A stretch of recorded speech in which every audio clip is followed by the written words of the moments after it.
युवकाचा खून झालाय अशी माहिती मिळाल्यानंतर कदीम पोलीस स्टेशनची टीम, DYSP सगळे घटनास्थळावरती गेले होते। त्यामध्ये मयत मयूर नंदकिशोर मेंढरे वय 24 वर्ष खडकपुरा जालना याचा मृत्यू झाला होता।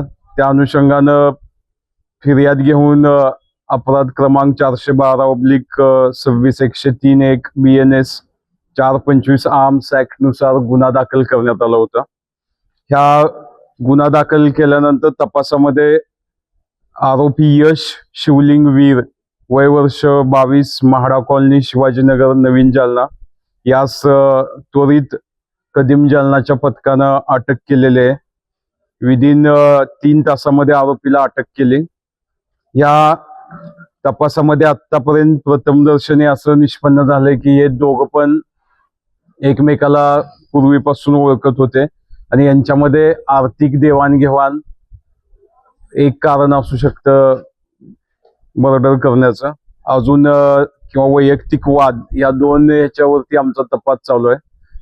तपासामध्ये अजून काय बाबी निष्पन्न होतील, परंतु प्रथम दृष्ट्या आपल्याला हेच आढळून आलेलं आहे। तरी आरोपी सध्या आपल्या पोलीस कस्टडीमध्ये आहे। यामध्ये माननीय पोलीस अधीक्षक यांच्या मार्गदर्शनाखाली हा तपास करण्यात आला आणि पुढे आरोपीला आता PCR घेतलेला आहे।